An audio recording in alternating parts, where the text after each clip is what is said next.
The views and opinions expressed in the Distracted Librarians podcast do not necessarily reflect those of Bloomfield Township Public Library, Bloomfield Community Television, the Birmingham Area Cable Board, or its producers or production staff. Hello and welcome. We're the Distracted Librarians, your friendly neighborhood bookworms who can't resist the siren call of movies, video games, music, and everything else in the pop culture universe.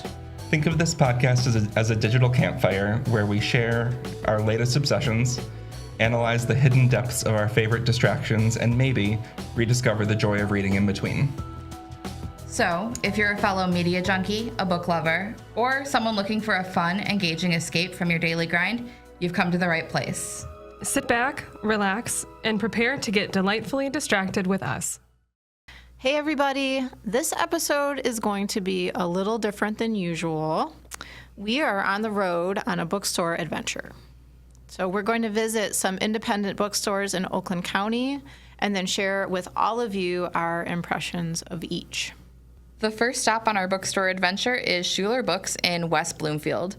Originally founded in 1982 in Grand Rapids, Schuler also has locations in Okemos and Ann Arbor. The West Bloomfield location is the newest of the 4 stores and opened in May of 2023. They feature new and used books for all ages, a wide variety of unique gift items, and host bookish events as well as offering fundraising and discounts for teachers, schools, and book clubs. We are sitting in the Schuler's parking lot, and I have never been here before, so I'm excited to kind of see what this is all about. I have also never been here before, so this is new to me as well. I grew up going to Schuler's in Okemos, so anytime there's a new location, I'm like, yes, let's see what it's about. Mm-hmm. There are 4 or 5 locations. Grand Rapids, Ann Arbor, Okemos, and then now here in West Bloomfield. Yeah, 4. It's a really, really cute store. It's larger than you think it would be for an indie store. It looks big, yeah. It's a good size. Killian and I were here for kickoff weekend when they opened. Oh, cool. How long has this location been here? 6 months? Okay. Something like that. It's relatively new. Yeah. Cool. Oh, awesome. All right. Are we ready to go check it out? Yeah, let's do it. Let's go. Very nice. Okay, well, we just got back from Schuler's. What do we think? I'm in love. I was going to say, I want to hear from the people who haven't been there before first. We practically lost Emily in the Yeah. notebook section. Yes, it has everything. It has a section of everything, and I had a lap around the back and was looking at everything, and then I got to the notebooks, and they have this really pretty little fireplace with chairs, and it's just this little alcove, and I was like 20 minutes just in the notebooks. It's so beautiful.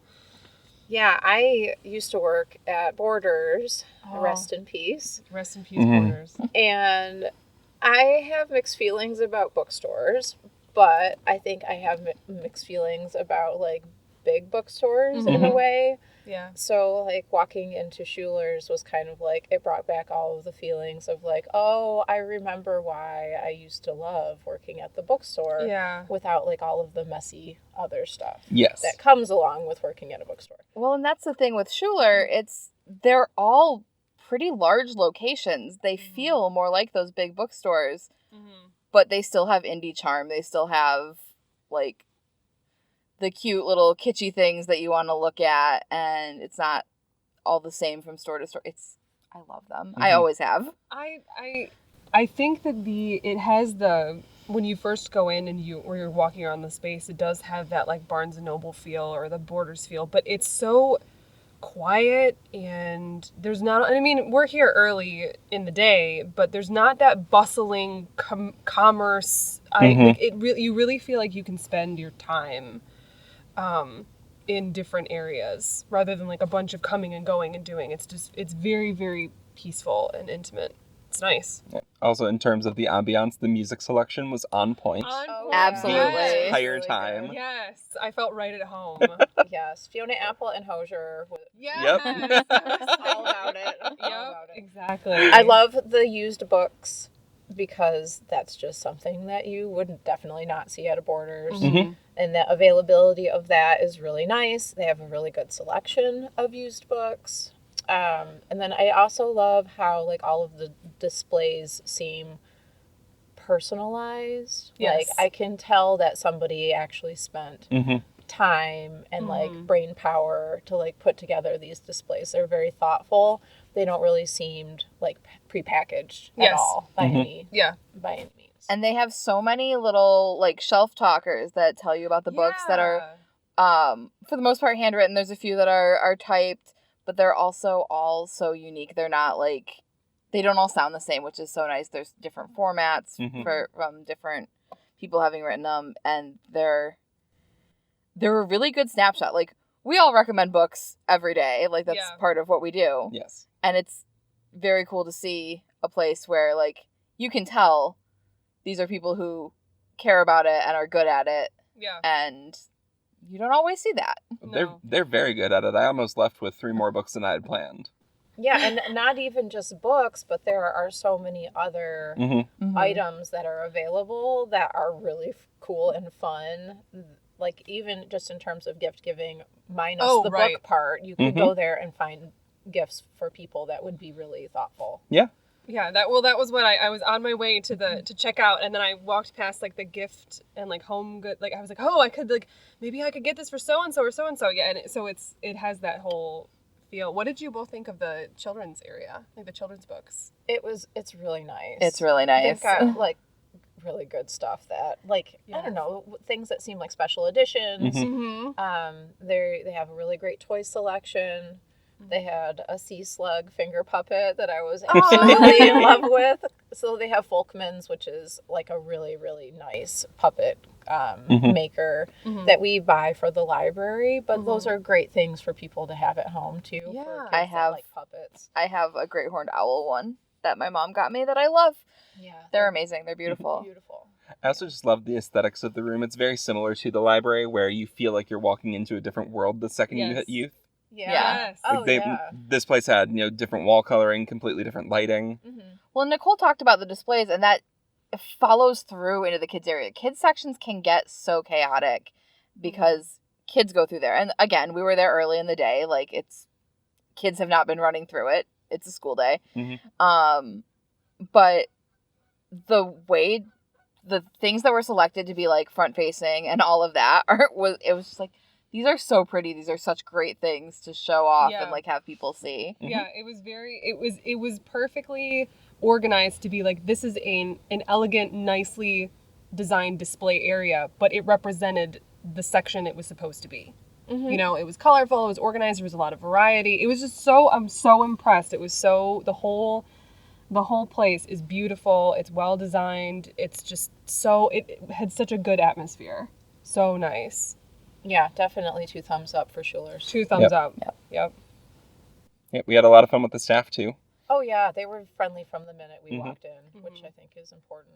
Yeah, Killian and I ended up at the new young adult table and talking with the person who was stocking it with the new books, and she knew exactly what she was doing. I overheard that. Yeah, you heard chatting with her. Like she was fantastic. She knew about the new books that were just coming out that day, some of the authors that she'd recognized. And it was telling us about like a translation from a book that was originally published in Korea, was it? And we're just sitting there like, oh, this sounds really good.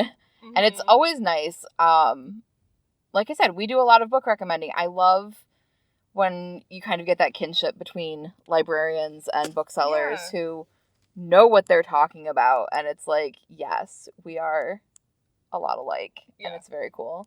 BookBeat was opened in 1982, so this is one of the older stores that we will be talking about. And it is located in Oak Park. This bookstore specializes in fine art, photography, and children's books. They also host book clubs, poetry events, and have email newsletters. All right, our second stop on our trip today is BookBeat. Which is gorgeous from the outside. Yeah. Yeah, we're sitting here and the window painting is beautiful. There's like fairy lights in the window. I'm already in love. So many shelves. You can just see it looks like it goes back and back and back. Mm-hmm. Oh, it's so cool. Yep. So this is the one on our list that none of us have been to before. Yeah, and this is, I believe, the place where we typically buy books in bulk if we need them for author visits or different events that we do at the library. Gotcha. Nice. So we are a patron of this establishment. It's just none of us have actually been here. Ourselves. So true adventure. True adventure. So Yeah, tally ho. Let's go. Let's do it. All right. Okay. Well, we're back. We did it. We book beated. We book beated. Such a different store. So different. it's a totally different environment. Yeah. It was a lot. It was a lot. I felt... Well, typically I would love that environment of just being absolutely surrounded by books. Literally surrounded. It was But like a labyrinth inside. It was a labyrinth. It was. Yeah. It was really meandering and wandering about and, oh my gosh, how is this organized? Have any of you ever read Shadow of the Wind? Yes. No. Patrick Rothfuss. No. That's the Name of the Wind. Oh, I think. okay. Name of the wind. Sorry. Shadow of the Wind is Carlos Ruiz Zafón. Okay. And one of the settings that the book takes place in is the Cemetery of Forgotten Books. Oh. The book starts with this kid named Daniel who he turns 10, and his dad takes him to the Cemetery of Forgotten Books and says, go free, find something. Okay. And it sets him on this whole journey. It's a really, really good book. Set in like the 1940s in Barcelona. But that's what this place reminded me of is this like labyrinthine. At one point he goes back into it to hide the book because he knows that it's never going to be found. Yeah. Wow. And it gave me that vibe. Yeah. I mean, it has, like, as soon as you walk in the door, you smell books. Yep. Which I love. I do That's too. like a happy place for me. Yeah. It's just an interesting setup. I feel like they have a lot in a very small Yeah, Yeah. they have everything. You could possibly, whatever esoteric subject, it's in here somewhere. I mean, just their photography books alone was like an entire wall. I don't think I've ever seen so many photography books. No. They had books on different types of textile art. They had like a language section. I mean, it's not like, oh, okay, yeah, a language section, of course, but it was just, it's in a corner, around a corner, down a small hallway. Buy It's some just- children's buy some books. It's amazing. Just Yeah. amazing. So definitely a place where if you're looking for something that you would not typically find at another bookstore, I think this might actually be the place. Yeah. It You very could much find it. Yeah, it very much gave me the vibe of if I turn this corner, I might find myself in a completely different world and I'm Yes. just no longer here. And, maybe I'm okay with that. Yeah, totally. This to me gives kind of the feeling of, I want something, I don't know what it is that I want. I will let it find me. Yes, that is the vibe. Yeah. Yeah, it's this is the kind of place. There's something that feels very magical and liminal about it. I That's think a it's very good way of describing it, yeah. There's a lot of actual art on the wall. Yes. Yep. So there's like African masks and different things from kind of all over the world. Yeah, and maybe that's where sculpture that and- feel is kind of coming from. Yeah. I think also it was just so silent when we walked in. Oh gosh, Yeah. we were whispering at each other. It has an atmosphere that kind of invites you to move slowly and walk Yes. quietly. Yeah. And Yeah. And even when they did turn on music, it was soft and ethereal, and They turned on music. they did. I didn't notice. It was very quiet. It definitely feels out of time. It demands to be browsed rather than Yeah. go in and find what you're looking for. Yeah, totally. I completely agree. Yeah. Very, very cool space. Very narrow and Tall tall. bookshelves. Yeah, narrow, whereas Schuler's was broader and wider, where you could kind of see all the space. This is like vertical and around, like you keep kind of going around and then around another corner and around. It's very compact in the way that it's designed. They filled every They inch filled of that every- space. inch of every inch. space. And some floor space. Yes. I thrive on that kind of chaos, though. I yeah. kind of love it. Oh yeah, we found a coffee pot and Oh yeah, an amplifier. Just like because sure. of course. And they had zines, which is pretty cool. Yeah, that was really Yeah, cool. Really Kind cool. of a nice touch. And a huge music collection. Yeah. They had albums. They had rock posters from like past events from like a long time ago. Yeah. Photographs of bands for like the MC5 from like the I was gonna say there was 60s like or Alice 70s. Cooper and like Iggy Pop Yeah, and so definitely Really a cool. place to go to for art lovers, music lovers, and just anybody who really just loves books and Yeah, I'm back to those music posters for my dad's birthday in August. Nice. I love just that. want to wander and see what finds me way Yeah. more often, which is going to be a problem for me, but It definitely gives you the feeling that every time you go in, you're going to see something totally different. Yep. Totally. Which is really cool. Yeah. Our third stop is Sidetrack Bookshop, located in downtown Royal Oak. This queer and women-owned indie bookstore opened in 2022. They carry a range of youth, teen, and adult titles, host author events and signings on a regular basis, and their window displays are always top-notch and highlight the range of their collection.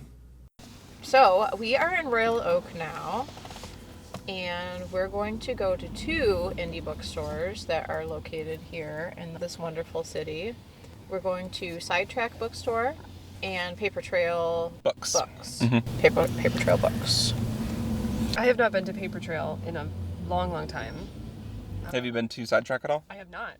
So Sidetrack is super cute. It opened about 2 years ago, and we were first in there when they just had like random bookcases. it was like pre-opening. Yeah. Like, we're here, but we're Soft not opening. quite yet. Yeah. Very cool. While they were trying to get the store set up and figured out, they just had books out. Okay. And they were sort of eclectically, randomly assembled. Oh. I've followed them on social media since before then, like before they opened for anything at all.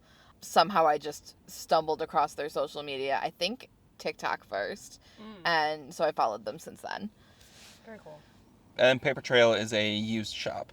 Yeah, they're full.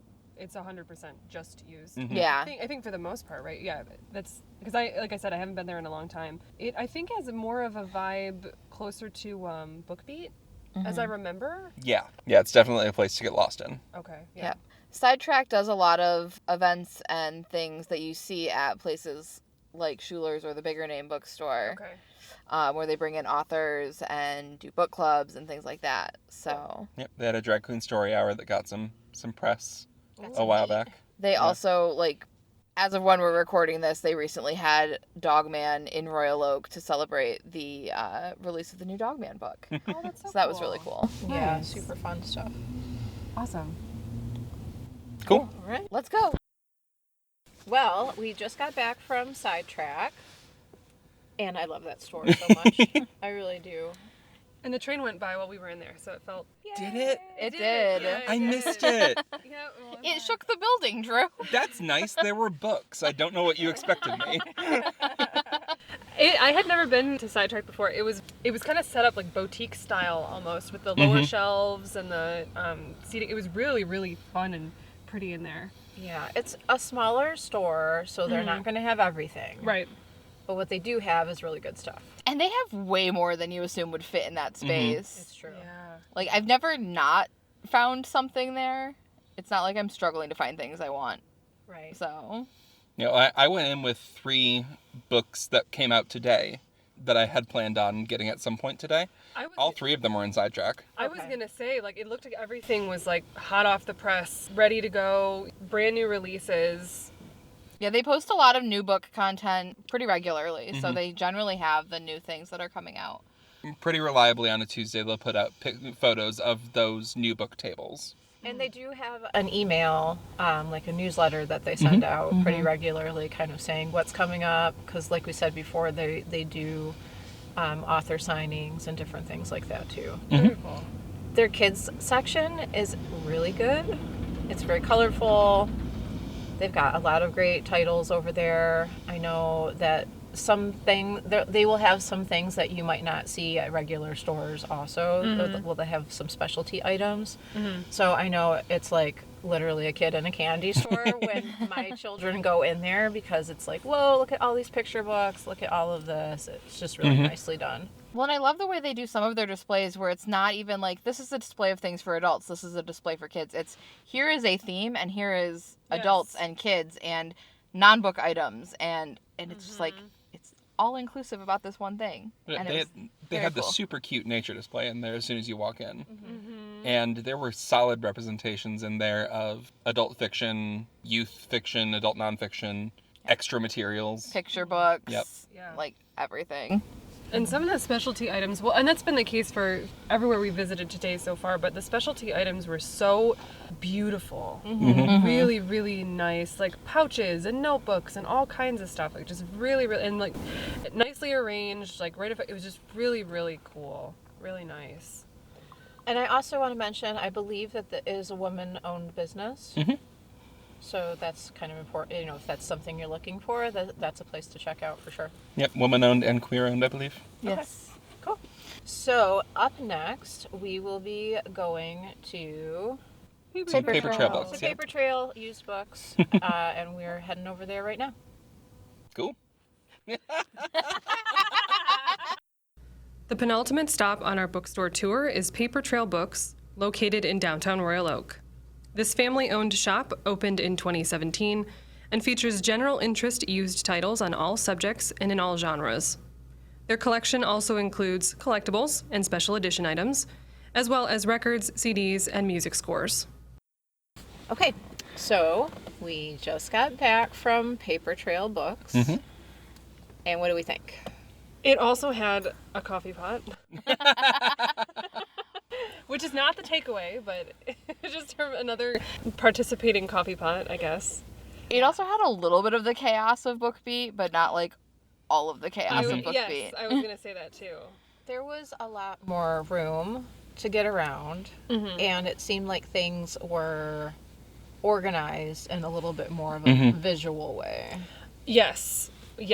And there was kind of a blend of newer items with older items by section, which a lot of the stores have had that element, but I think that was more defined here than in like BookBeat, for example. Yeah. I was surprised with how much new stuff they had. Yeah. Me too. Yeah. I had no idea that there would be new items. Yeah, and they had a couple of really nice displays for new items or items with like new covers or like, reprints or re-releases, which was really, really cool as well.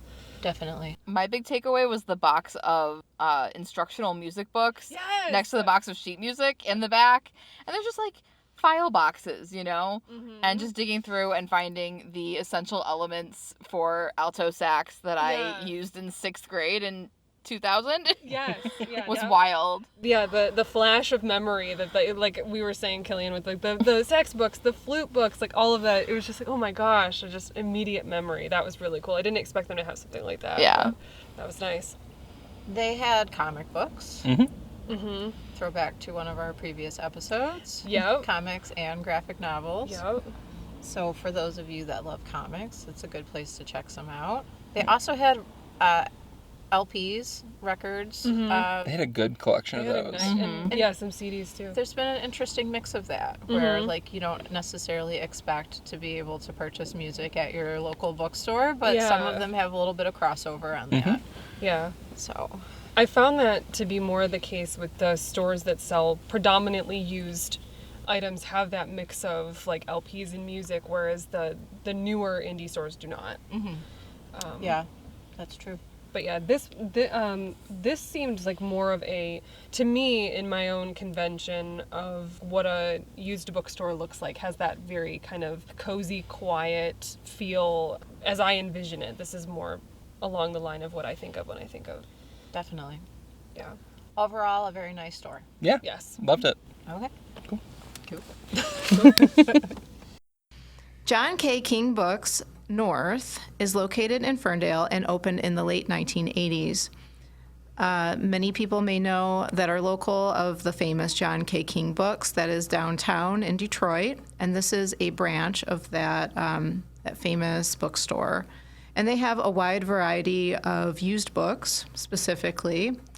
And then also some of the things that they have are historical items and newspapers, film and music items as well. Okay, so we have arrived in Ferndale, and we are going to John King Books. The Annex. Well, I don't know. The John K. King Books North? Yeah, I think that's what it's labeled as. Which is a much smaller version of its mother store in Detroit, which is like 5 floors of fun. The giant one, yes. I've never been to either, so. I haven't either. The one downtown is amazingly worth it. Yeah. If this wasn't just an Oakland County episode, Yes. then we would definitely be going to the That would have been the one first stop, downtown. Absolutely, let us know if you want to hear more about other If you places. want a part 2 of our adventures, then we will happily go. Oh, and you can also even suggest other bookstores that maybe we should visit. yes. That could be fun. That would Please be- do. Yeah, please do. Yeah.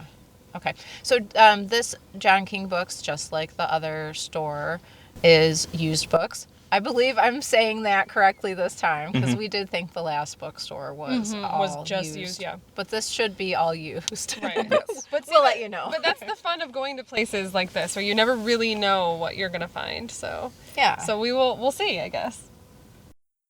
We are back from John King Books Yes. in fabulous Ferndale. It is an experience. It is, yeah. I think it was kind of like a bigger version of Paper Trail or similar to it, kind of in the same predominantly used rather than like a mix of both. Yes. There are random notes.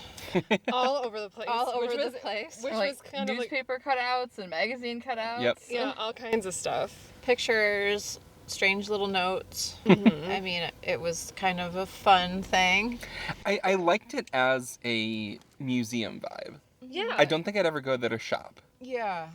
And like I know going to use bookstores to shop is weird in the first place, but even the random discoveries, I don't think I find things there. Okay. But I love it as a place. Like it's a really cool room to be in. Yeah.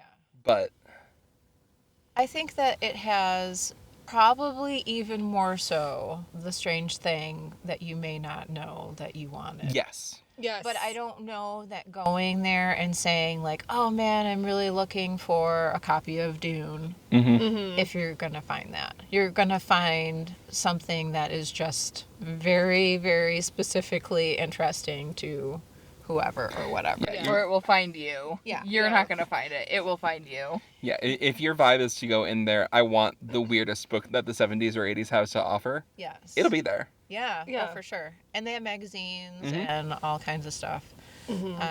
Even like old newspapers. Kind yeah. of interesting. Yeah, old newspapers and newsletters, and even we found some yearbooks.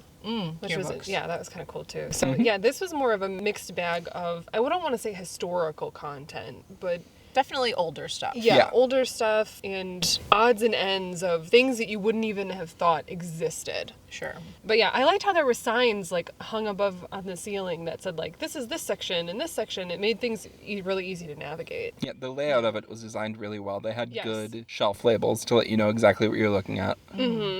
Yeah, whereas BookBeat kind of felt like you're going to turn a corner and end up anywhere. Yeah. Yes. Which that's was exciting and fun, but it was also like if you're looking for a specific section, it would be a lot harder to find. Where with this, it's just like, oh, I want to go see like U.S. history or psychology or film or whatever. You could just go directly there and find it right away, which was cool. So navigation-wise, I think it was really efficient.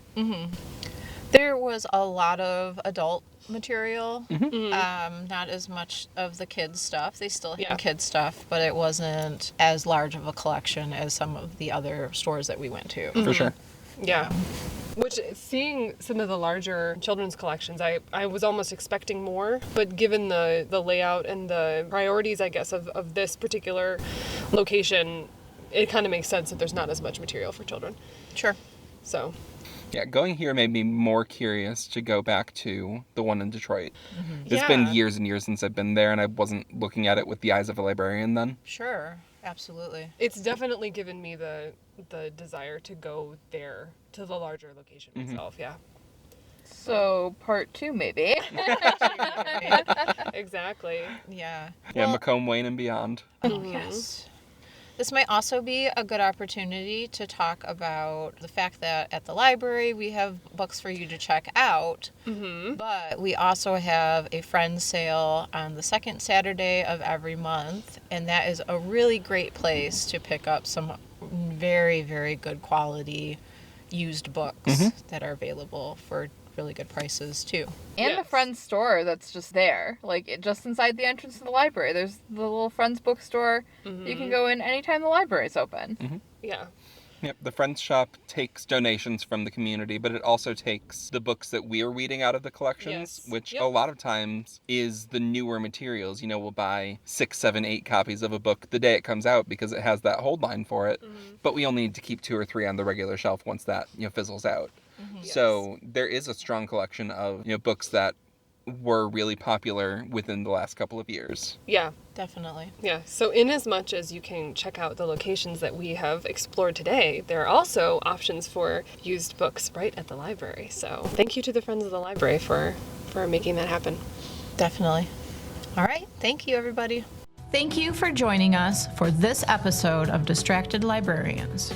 If you have any questions or suggestions, feel free to reach out to us at distracted@btpl.org.